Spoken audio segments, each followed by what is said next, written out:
अस्सलाम वालेकुम स्टूडेंट्स, आज हम सॉल्व करने लगे हैं MCQs of chapter number 2। Chapter number 2 के सारे लेक्चर्स आप हमारे चैनल पर जाकर देख सकते हैं। MCQ number 1 is select the correct sequence of biological methods. So biological method की जो करेक्ट सीक्वेंस है उसे हम स्टार्ट करेंगे हाइपोथेसिस से सबसे पहले। पहला MCQ ही गलत हो गया। सेकेंड हाइपोथेसिस से स्टार्ट हो रहा है, लेकिन हाइपोथेसिस के बाद सेकेंड रीजनिंग होना चाहिए, तो ये भी गलत हो गया। Third is hypothesis, then reasoning, then theory, then law. तो this is the correct answer of this MCQ, option C. Then next, select the odd one. अब अगर आप इन चारों ऑप्शंस को देखेंगे तो बाकी जो तीन ऑप्शंस हैं, which is law, theory and hypothesis, ये सब बायोलॉजिकल मेथड से रिलेटेड है, लेकिन जो लास्ट है वो है डेटा एनालिसिस से related. So ratio is the odd one. Field of research that examines mathematical representations of biological systems called mathematical biological means mathematical biology.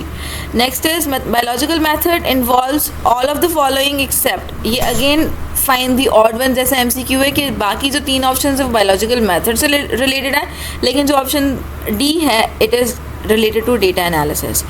Scientific reasoning moves from specific to general. इसके लिए आप हमारे previous lectures देख सकते हैं, हमने दोनों kind of hypothesis समझाया है, दोनों टाइप ऑफ रीजनिंग समझाया, inductive and deductive both. Specific to general inductive reasoning होता है, तो option A is correct.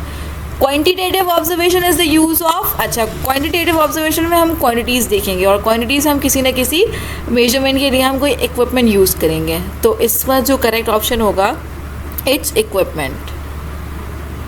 Equation stating that two ratios are equal, तो इट इज़ बेसिकली प्रोपोर्शन। ये आपने प्रोपोर्शन की डेफिनेशन याद करनी होगी।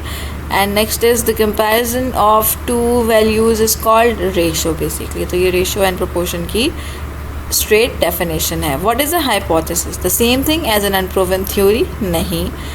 अ tentative explanation that can be tested and is falsified, तो टेंटेटिव का मतलब होता है टेम्पररी, जो कि चेंज हो सकती है। तो ये हाइपोथेसिस एक ऐसा गेस होता है, एक ऐसी एक्सप्लेनेशन होती है जो कि जिसे हम टेस्ट करते हैं और ये फॉल्सिफाई भी हो सकती है, मतलब वो गलत भी साबित हो सकती है। तो इसका जो करेक्ट आंसर हुआ वो हुआ आंसर बी। अब वेरीफाइबल ऑब्जर्वेशन नहीं हो सकता है हाइपोथेसिस, क्योंकि ये एक गैस होता है, इंटेलिजेंट गैस होता है। अब फैक्ट भी नहीं हो सकता क्योंकि ये गैस होता है, तो इसीलिए ये एक टेंटेटिव एक्सप्लेनेशन है जिसे हम टेस्ट करते हैं और फॉल्सिफाई भी कर सकते हैं। In data organisation which method is mostly used? Data organisation में ए और बी दोनों यूज़ होते हैं, मतलब कि टेबल्स भी यूज़ होती हैं और ग्राफ भी यूज़ होते हैं। That is it for today.